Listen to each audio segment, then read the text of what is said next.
안녕하십니까. 서정인 전 주 아세안 대표부 대사입니다. 먼저 여러분들과 만나 뵙게 돼서 반갑게 생각을 합니다. 오늘 제가 말씀드릴 내용은 인도태평양 전략과 대아세안 정책 추진 동향입니다. 앞에 보시는 그 내용은 동남아에 대한 전반적인 지도입니다. 한번 이렇게 보시고 다음으로 또 넘어가겠습니다. 네, 오늘 말씀드릴 목차는 크게 네 가지입니다. 첫 번째, 동남아의 지정학, 그리고 우리의 인도태평양 전략. 두 번째는 인도태평양 전략과 한아세안 연대 구상, 우리가 보통 가시라고 말하죠. 세 번째가 아세안의 인도태평양 전략. 그리고 마지막이 향후 우리의 대아세안 정책에 대한 시사점에 대해서 말씀을 드리도록 하겠습니다. 먼저 동남아와 지정학, 그리고 우리의 인태 전략에 관한 내용입니다. 여러분들 지도 이렇게 보시면 동남아를 이해하는데 중요할 것 같습니다. 저희들이 인태 전략을 이야기하기 전에 먼저 동남아 지도를 이해하는 것이 매우 중요하다고 볼 수 있습니다. 저는 각 나라를 이해할 때 가장 중요한 게 지도라고 생각을 합니다.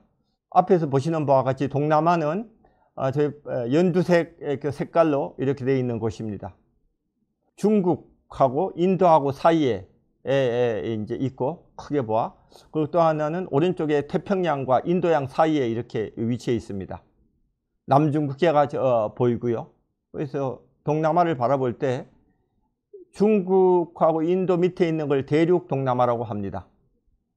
주로 CLMV라고 말하고 또 태국까지 말하는데, 캄보디아, 라오스, 미얀마, 베트남 4개국하고 그리고 태국을 일컬어 대륙 동남아라고 말을 합니다. 그리고 나머지 국가가 5나라인데 그 나라는 도서부 동남아라고 합니다. 우리가 많이 알고 있는 말레이시아, 싱가포르, 인도네시아, 브루나이, 싱가포르 뭐 이렇게 도서 동남아 국가라고 합니다. 보통 보면 대륙 동남아 국가는 태국만 빼고 다들 후발 아세안 국가 이렇게 보시면 될 것 같습니다. 이렇게 제가 이 지도를 보라고 말씀하시는 것은 남중국해라는 것이 미국하고 중국이 경쟁적으로 지금 보이고 있는 하나의 어떤 장이고, 그리고 말라카 해협, 수마트라하고 말레이시아 반도 사이에 있는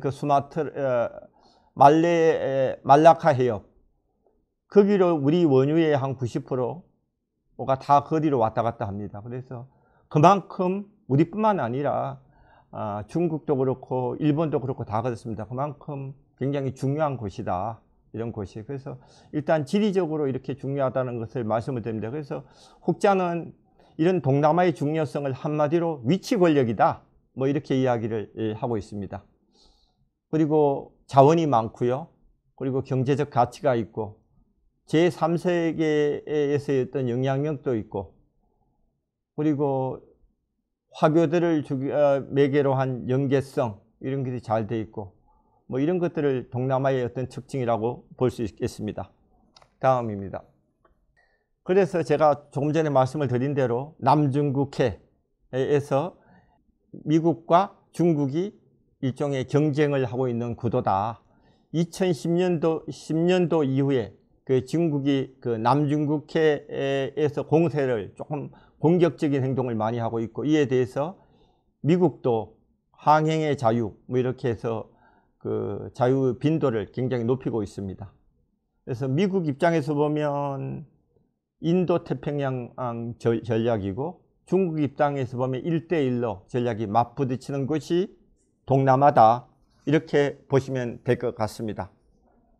이게 기본적으로 동남아에 대해서 말씀을 또 드렸습니다. 그래서 먼저 아세안의 딜레마를 말씀을 좀 드리기 전에, 그러면 제가 동남아와 아세안이 둘러싼 지금의 국제 상황, 일종의 외적 변수와 내적 변수가 뭔지, 이런 것들을 좀 이해를 하시면 조금 더 동남아를 이해하는 데 더 도움이 되고 아세안의 딜레마를 이해하는 데 도움이 될 것 같습니다. 제가 복합위기라고 하면 요새 많이들 이야기합니다. 폴리크라이시스라고 해서 크게 네 가지로 이슈가 지금 나오고 있는데, 디카플링이라고 하죠. 일종의 그 탈동조화, 일종의 두 개의 세계, 조금 우리 일반적인 용어로 하면 이혼 뭐 이런 정도. 그래서 배경은 촉진 요인들은 중국의 부상과 중국의 소위 말하는 미국에 대한 도전 뭐 이렇게 그런 식으로 크게 볼 수 있고, 그게 나타난 것이 미중 간의 디카플링, 탈동조화 이런 현상으로 일어난다. 조금 더 나아가면 이 동조화의 동전의 양면인 경제안보의 카플링, 일종의 동조화. 과거에는 경제와 정치가 안보가 분리됐다고 생각을 했는데 이제는 나란히 같이 가는 그런 현상이다. 이게 첫 번째로 디카플링의 그 현상이고, 그 다음에는 그린 에너지. 배경 요인으로는 여전히 그 기후변화가 아닌가 싶습니다. 최근에 그 스위스 연구에 따르면 현재가 1200년 만에 최고 지구가 뜨겁다 이런 이야기가 하고 있습니다. 지금 바깥에 가보시면 한국의 지금 날씨도 엄청 덥습니다. 제가 지지난주에 하노이를 갔다 왔는데 하노이보다 훨씬 더 더워요. 그래서 이게 기후변화에 영향이 많구나 이런 것들을 느낄 수 있습니다. 결국 이러다 보니까 지구가 더 뜨거워지면 안 된다. 그렇게 해서 재생에너지가 이제 대세로 가는 거 아니냐. 그래서 전기차에 대한 이야기들이 많이 오고 가는 것 같습니다. 세 번째 이슈는 디지털 대전환입니다. 물론 이 배경 요인으로는 기술이 발전하고 뭐 4차 산업혁명이기 때문에 그렇기도 합니다만, 우리도 그렇고 여타 나라도 인구가 줄어들고 인구 감소라는 현상 앞에서 인구 감소를 어떻게 대체할 것인가, 이런 것들도 디지털의 하나의 요인, 배경 요인이 됩니다. 그래서 지금은 디지털 대전환이 모든 분야의 하나의 대세가 되어가고 있습니다. 마지막으로는 탈세계화입니다. 배경은 세계화의 부작용입니다. 1990년부터 2010년까지 한 20년 동안 세계화가 전 세계적으로 지구적으로 촉진됐습니다. 세계화가 가져다 준 큰 공헌은 그 경제 성장이 일어나고 부가 성장을 해서 마음대로 복지가 올라갔지만, 또 하나의 그늘은 세계화의 그 성장에 못 올라탄 그런 계층들에게는 불평등을 초래했기 때문에 어려움이 있습니다. 그래서 오히려 그게 탈세계 이런 상황에서는 이게 세계화가 꼭 좋은 것만은 아니다, 이런 움직임이 있었고, 여기에 기름을 넣은 것이 코로나19로 인한 팬데믹 뭐 이런 이야기입니다. 그동안에 저희들이 한 20년 세계화라는 이름 하에 기업들은 제일 싼 곳으로 공급망을 가져갔는데, 팬데믹이 일어나면서부터 이렇게 해서는 안 되겠다. 그래서 결국은 조금 더 공급망을 줄이는 그런 쪽으로 가는 것 같습니다. 그래서 탈세계화 또는 지역화 뭐 이렇게 이야기를 하고 있습니다. 결국은 이게 제가 말하는 아세안의 이제 딜레마인데, 이게 동남아의 실존적인 도전입니다. 이런 속에서 미중이 크게 경쟁을 하고 있는데, 코끼리가 싸워도 사랑해도 잔디는 망가진다라는 옛날 속담이 있습니다. 이 코끼리라면 두 마리 코끼리가 미중이라고 생각을 하고, 결국은 잔디는 아세안 동남아라고 봅니다. 이런 속에서 동남아가 어떻게 해야 될지 그런 딜레마가 있습니다. 다음은 그 복합 위기 말고도, 그러면 지금 현재를 표현하는 거에 멀티플렉스라고 합니다. 아차라 미 아메리카 대학 교수가 이제 쓴 말인데, 이런 복합 위기 플러스 그동안에 우리가 국가 행위자만 우리 국제 정치에서 중시했는데, 그게 아니라 NGO고 기업이고 이렇게 다양한 뭐 이런 액터들이 와 있으니까 이런 것들이 등장을 하기 때문에 국제 정치가 복잡해졌다. 그래서 결국은 이걸 멀티플렉스 뭐 이렇게들 이야기를 하고 있습니다. 그래서 결국은 이런 아세안이 이런 외적 내적으로 이런 환경에 처해 있다, 이런 것들은 어떻게 보면 우리하고도 크게 다르지 않다, 이렇게 볼 수 있겠습니다. 이러한 와중에 아세안이 어떻게 해야 될지 이런 고민들이 막 생깁니다. 그래서 일부에서는 아세안이 그동안은 잘해왔지만 아세안 중심성, 아세안 센트럴리티라고 그러는데 미국하고 중국하고 사이에 있으면서 아세안이 중심적인 위치를 가지는 것이 어렵지 않겠느냐라는 이야기들을 많이 합니다. 대표적인 예로 2012년도에 남중국해 이슈를 둘러싸고 의장국인 캄보디아의 친중 경도 행보로 인해서 아세안 내부 분열이 있어서 아세안 창립 45년 만에 공동성명 합의가 채택이 실패를 했습니다. 이런 걸 대표적인 예로 들고 있습니다. 또 한편으로는 조금 전에 말씀을 드렸지만 미국은 인도 태평양 전략을 추진을 하고 있고, 그게 미국만 아니라 저희를 포함해서 한 14나라들이 그 인도 태평양 전략을 발표를 했습니다. 많은 사람들이 그럼 아세안은 뭐 하느냐, 그래서 뭔가 아세안의 입장을 내놔라 이렇게 하니까 아세안이 2019년도에 인도네시아를 중심으로 인도 태평양에 관한 아세안 관점을 갖다가 내놨습니다. 결국은 이거는 아세안이 미중 사이에서 딜레마에 있으면서도 나름대로 자기 입장을 표명한 거라고 볼 수 있겠습니다. 그 한국도 미중 경쟁이라는 딜레마는 아세안하고 크게 다르지 않다 이렇게 생각합니다. 그렇지만 그 윤석열 대통령이 2022년도 11월에 캄보디아에서 한 아세안 정상회의 시에 정부의 인태 전략 그리고 아세안 맞춤식 한 아세안 연대 구상을 발표를 했습니다. 여기에 핵심 내용은 미중 사이에서 지난 정부나 과거 때처럼 전략적 모호성, 보통 스트래티직 앰비규어티라고 하는데 그런 것이 아니라 조금 더 전략적으로 선명하게 이렇게 가져가겠다, 이런 것들이 우리 한국의 인태 전략 그리고 아세안 맞춤식 한 아세안 연대 구상의 하나의 어떤 배경이라고 볼 수 있겠습니다. 다음은 제가 인도 태평양 전략과 한 아세안 연대 구상에 대해서 말씀을 드리겠습니다. 제가 말씀을 드린 대로 작년도 연말에 대통령께서 한 아세안 연대 구상 가시라고 합니다. 가시를 발표를 했습니다.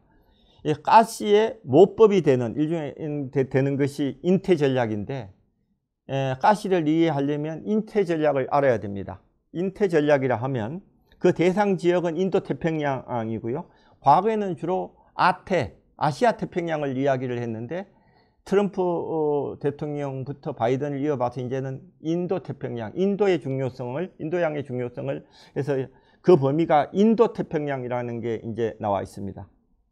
그래서 저희 윤석열 대통령은 지금 정부의 비전이 글로벌 피보탈 스테이트, 글로벌 중추국가, 보통 GPS라고 합니다. 이거를 위하여서 인태 전략을 추진을 하고 있는데, 이거는 포괄적 지역 전략입니다.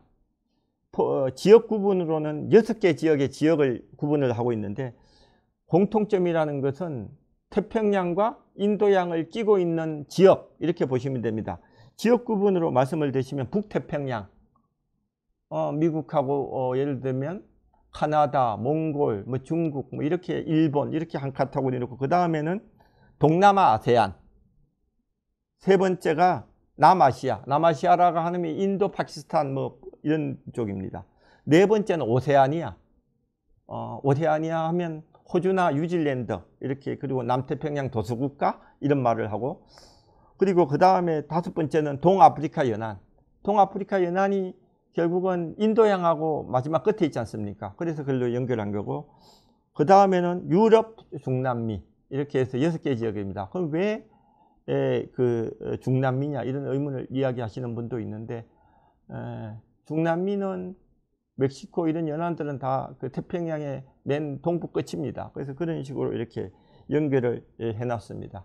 그래서 그런 지역 범위 내에서 9개 중점 분야가 있습니다.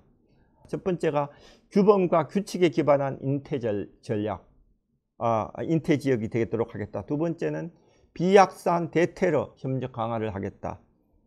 세 번째는 법치주의 인권 정진 협력을 하겠다. 네 번째는 포괄안보 협력 강화를 하겠다.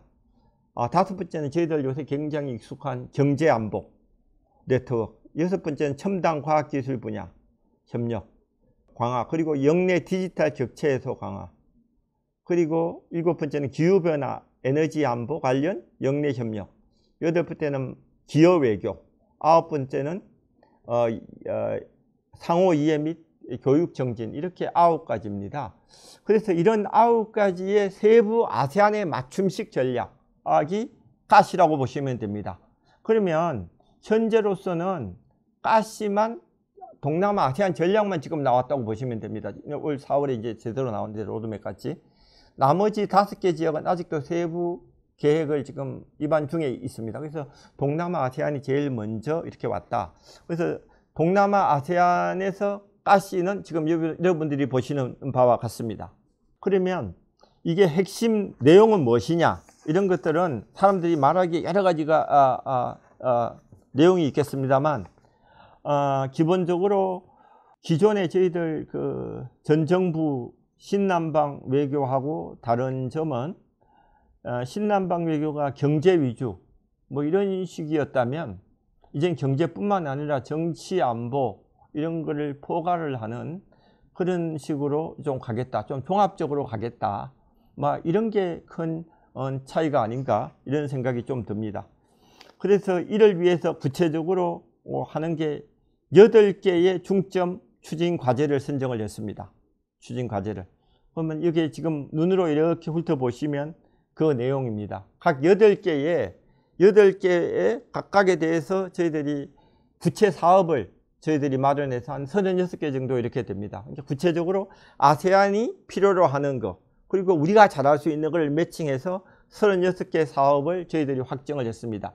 36개 사업이 지금 현재로서는 확정이 되어 있지만 이게 그냥 확정되어 있는 것이 아니라 앞으로도 계속 더해진다. 그래서 우리는 보통 리빙 다큐멘트라고 합니다. 계속 이볼빙해서 한다. 그래서 외교부뿐만 아니라 산자부, 기재부 모든 부서들이 다들 자기들이 관련된 업무 영역에서 인태 전략 그리고 우리 가시의 8개 분야에서 계속 이런 사업들을 발굴함으로써 아세안과 그 접점을 찾아가는 것입니다. 다음입니다. 제가 설명한 이런 내용들입니다. 앞에 하고 다시 반복이라서 넘어가겠습니다. 예, 이런 내용들입니다. 쭉 제목만 보셔도 될 것 같습니다. 예. 그래서 기본적으로 이런 내용들을 가지고 저희들이 앞으로도 계속 이런 사업을 더 구체화해 나가는데 마침 내년도가 2024년도가 한국과 아세안 대화관계 35주년입니다. 그래서 여러분들 중에서 혹시 대화관계라는 게 뭘까? 라고 궁금해 하실 텐데 한국과 인도네시아가 올해 외교관계 수교가 50주년입니다. 작년도가 한국과 베트남이 수교 30주년입니다. 중국도 30주년이죠. 이렇게 양국 관계에 있어서 외교 관계를 말할 때 우리가 외교 관계 몇 년 이렇게 하는데 아세안은 아세안 10개국들로 구성된 지역기구 협력체입니다. 지역협력체하고 우리 한국하고 관계, 일종의 외교 관계, 그걸 대화 관계라고 합니다. 다이alogue 파트너십. 우리가 1989년도에 대화 관계를 시작했으니까 올해가 34년도고 내년도가 35주년입니다. 이를 계기로 해서 우리 한국 정부에서는 대통령도 작년도에 제안을 했습니다만 아세안이 부여하는 제일 높은 관계, 포괄적 전략적 동반자 관계, Comprehensive Strategic Partnership, 보통 약자로 CSP라고 합니다. 이 수립을 위한 일종의 재료 뭐 이런 게 지금 현재 가시의 36개 사업 플러스 알파 뭐 이렇게 보시면 될 것 같습니다. 그러면 아세안이 대화 상대국이 11개국이 있는데 저희들을 포함해서요. 이 중에서 아세안이 제일 중요하다고 보는 그런 높다고 보는 관계에서 CSP 관계를 부여한 것이 2021년도에 중국, 인도, 2020년도에 미국, 호주가 되고 올해 12월에 일본에서 아세안 외교 대화관계 수립 50주년입니다. 우리보다는 한 15년, 16년 빠르죠. 그때 아마 CSP가 되지 않을까. 그럼 저희들이 내년도에 되면 저희들이 아마 중간쯤 아마 이런 관계를 수립하게 될 것 같습니다. 다음입니다. 그러면 지금 요새 여기서 많이 나오는데 여기저기 인태 전략하면 많이 제일 먼저 나오는 게 아세안의 인도 태평양 전략입니다. 아세안 아웃룩 on the Indo-Pacific입니다. 그래서 이거는 보통 AOIP라고 이렇게 이야기를 하는데 미국하고 한국을 비롯해서 일본, 호주, 뭐 EU, 독일, 프랑스 이런 나라들이 다들 인도를 포함해서 각국의 그 인태 전략을 다 발표를 했습니다. 그 와중에 그러면 결국은 이게 핵심이 아세안인데 아세안도 무슨 입장을 발표를 해야 되는데 이거를 이 내용을 발표한 게 2019년도입니다. 여기에는 기본적으로 내용을 크게 보면 너무 미국에 경도되지도 않고 그렇다고 해서 뭐 중국 쪽으로도 아니고 그래서 약간의 공통 분야 뭐 이런 것들을 포함해서 한 겁니다. 우리하고의 접점은 우리도 그렇고 아세안도 그렇고 포용성, 어느 특정 국가를 배제하지 않는다라는 포용적, 그거는 기본적으로 아세안이 오랫동안 가져오는 열린 지역주의를 말합니다. 그런 면에서는 우리하고 비슷하고 아세안은 이런 인태 전략이 그 이스트 에이시아 서밋이라는 미국도 참여하고 중국도 참여하고 우리도 참여하는 주요 국가들이 다 참여하는 동아시아 정상회의 같은 아세안 주도체에서 인태 전략을 논의했으면 좋겠다. 뭐 이런 이야기들을 많이 합니다. 결국은 핵심이 이제 그런 내용입니다. 그래서 거기에 이제 그 인태 전략이라고 하면 크게 봐 그 분야가 4가지인데 자기들이 우선적으로 하려고 하는 게 첫 번째가 해양 협력입니다. 해양 협력. 두 번째가 이제 연계성입니다. 도로, 철도 뭐 이런 연결하는 항만 연결하는 그 연계성. 소위 말하는 우리가 인프라 건설이라고 하죠. 뭐 그런 거하고 또 지속 가능한 발전. Sustainable Development. 그리고 나머지는 크게 봐 경제 협력. 뭐 이렇게 이걸 중점을 두고 하겠다라는 겁니다. 그래서 9월 첫째 주에 인도네시아가 그 아세안 의장국인데 자카르타에서 인태 포럼을 합니다. 여기에서 아마 이런 논의들이 되지 않을까 그런 생각이 듭니다. 그래서 아세안은 앞으로도 이런 AOIP, 아세안의 인태 전략 하에서 여러 나라들이 제시한 그 인태 전략을 통합을 하려고 하지 않을까 이런 생각이 듭니다. 다만 저희들이 보기에 그리고 여타 나라들이 보기에는 아세안의 그 인태 전략이 그렇게 그 썩 만족스럽지다라고 생각을 안 할 수가 있는 게 아세안은 이제까지 모든 협력을 최대 공배수적으로 협력을 하지 않았습니다. 최소 공배수적인 협력을 했습니다. 그 이유는 뭐냐면 모두의 제가 지도를 보면서 말씀을 드렸지만 아세안이 대륙 동남아, 해양 동남아로 갈라져 있고 그리고 인도네시아 같이 큰 나라가 있는가 하면 브루나이가 같이 작은 나라도 있고 그리고 인구도 인도네시아 같이 거의 뭐 3억에 가까운 인구가 있는가 하면 브루나이가 같이 몇십만 밖에 안 되는 인구가 있고 그리고 사는 것도 싱가포르이 9만 불 정도 이렇게 되면 미얀마 같은 경우에는 뭐 2,000불 채 그 정도밖에 안 되니까 한 7, 80배 이상 소득이 차이가 납니다. 그리고 언어, 종교, 민족 뭐 이런 게 다 다릅니다. 그래서 결국은 이러한 다양성이 있기 때문에 아세안이 지금 내세우는 슬로건이 아세안을 한마디도 이야기해라. 그러면 다양성 속의 통일입니다. Unity in Diversity입니다. 그러다 보니까 제일 따라오기가 버거운 나라 수준에 맞춰서 협력을 합니다. 그래서 그걸 최소 공배수적인 협력이다 이렇게 말씀을 드립니다. 그러면 이러한 아세안을 바라보면서 우리는 대아세안 정책을 어떻게 가져가야 될지 이런 거에 대한 고민을 한번 해보겠습니다. 그러려면 지금 아세안이 우리 한국 사람들을 어떻게 생각하느냐 이런 게 굉장히 중요한 겁니다. 저는 외교부에서 아세안을 한 25년을 했습니다. 그리고 멕시코를 마지막 대사로 해서 주로 아세안에 많은 올인을 했고 지금은 은퇴해서 이제 고려대 아세안 센터에 지금 나가고 있습니다만, 제가 그 아세안을 보는 거는 아무래도 조금 더 편견이랄까, 아무래도 그런 주관적인 그게 있을 텐데, 그 딴 연구기관에서 조사한 거를 한번 보시면, 앞에 보시면 2023년도 ISEAS인데 동남아의 싱가포르 동남아 연구소입니다. 동남아에서 제일 권위 있는 기관이고요. 이게 2019년부터 올해까지 매년 아세안 여론 지도층들, 일반 국민의 여론 지도층들을 대상으로 여론조사를 하는데, 한국은 아세안 여론 지도층에게 그렇게 높은 위치에 있지 않습니다.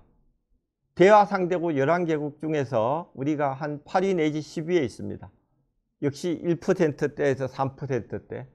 그래서 아세안한데 한국도 되게 중요한데, 그 교역이나 투자 이런 것들이 한 5위 정도 되고, 뭐 그리고 우리한테는 아세안이 교역 2위, 중국에 이어서 한 2천억 불 됩니다만 15%. 그리고 투자도 2위. 우리 국민들이 제일 많이 찾는 곳, 한 1,000만 명, 왔다 갔다 하면 1,000만 명 정도 되는데, 이렇게 중요함에도 불구하고 아세안 엘리트들이 바라보는 것은 한국은 여전히 8위에서 10위권이다. 막 이런 것들을 저희들이 머릿속에 가지고 있어야 되겠다. 막 그런 거고. 그러면 왜 아세안이 그 엘리트들이 이렇게 한국을 이렇게 바라보는지, 혹시 우리는 아세안을 굉장히 중시한다고 했지만, 우리가 부차적으로 혹시 아세안을 바라보고 있는 건 아닌지, 뭐 이런 것들. 그리고 아세안이 중시하는 핵심 이슈인 남중국해 문제, 이런 데 대해서도 우리가 조금은 소홀한 건 아닌지, 뭐 이런 데 대한 우리 스스로가 아마 점검해 볼 필요가 있다.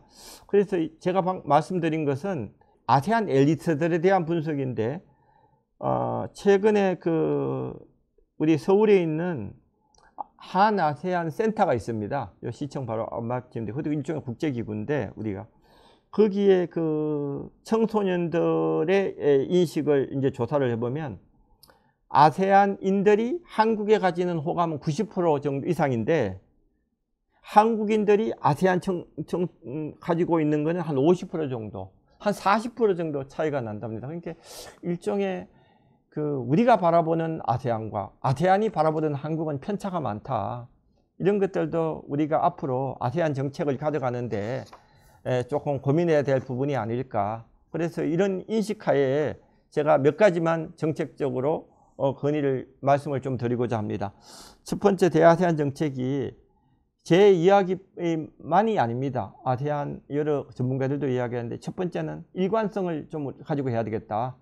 정부 교체와 상관없이 아세안이 중요하다, 이런 말들을 계속 가졌으면 좋겠다. 물론 아세안의 중요성을 계속 강조한 것은 정부 교체가 상관없이 그냥 그렇게 해왔다고 생각을 합니다. 그래서 지금 우리 정부에도 인태 전략에서 가장 중요한 파트가 아세안 동남아 맞춤 시기 가시, 한 아세안 협력 구상이라고 이제 보고 있는데, 거기에 저희들이 이미 중요하다고 여러 번 이야기를 했고, 말로만 중요하다고 하는 게 아니라 작년 11월 캄보디아의 한 아세안 정상회의에서 대통령이 앞으로 한국과 아세안 관련 협력 기금을 임기 중에 배로 늘리겠다. 예를 들면 한 아세안 협력 기금이 기존에 연 1,600억 불인데 이거를 3,200불로 늘리고, 그리고 한국과 메콩 대륙 동남아 국가 협력 그 기금은 기존에 500만 불에서 연 500만 불에서 1,000만 불로 늘리겠다. 그리고 한국과 해양 동남아, 아까 도서부 동남아라고 했죠. 그거는 300만 불에서 600만 불로 늘리겠다. 그러면 한 1년에 한 4,800만 불, 거의 5천만 불 됩니다. 물론 일본이나 뭐 이렇게 딴 나라에 비하면 아직도 큰 액수는 아닙니다만, 우리가 1990년도에 100만 불부터 시작을 한 걸 보면 거의 50배가 늘어난 거기 때문에 동남아 아세안 국가들이 우리 정부가 아세안을 계속 이렇게 지지해왔고 중시해왔다는 것은 저희들이 이런 기금에 대한 그 확대, 이런 의지에도 볼 수 있을 것 같습니다. 그리고 종합성입니다. 너무 우리가 아세안하고 협력을 할 때 너무 상인주의적으로 경제에만 올인하지 말고 나머지 안보나 사회나 문화 이렇게 종합적으로 가져갈 필요가 있다.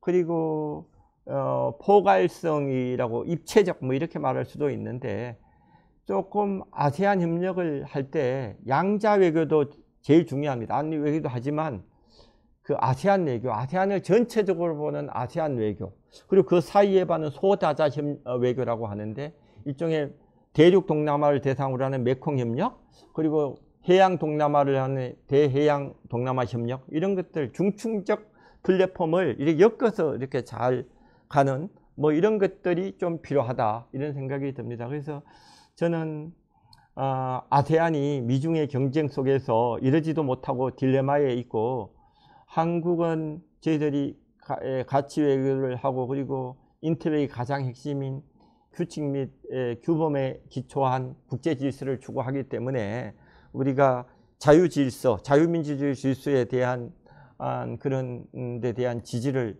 하는 그런 입장입니다. 그렇지만 또 현실적으로는 저희들이 이웃하는 나라들도 있고, 그리고 그렇기 때문에 결국은 저희들이 이웃을 저희들이 바꿀 수가 없다면 이웃하고 어떻게 우리 관리를 잘해 나가는지, 이런 것들도 필요할 것 같습니다. 그거는 아세안이 가지는 딜레마하고도 똑같습니다. 그래서 미중이 다 참여하는 아세안 중심의 협의체, 이런 것들을 잘 활용해서 우리의 인태 전략을 가져갔으면 좋겠다. 이 와중에서 우리가 조금 더 실질적인 기여, 이런 거에 대한 고민을 해야 하지 않을까, 이런 생각을 합니다. 이상으로 강의를 마치도록 하겠습니다. 감사합니다.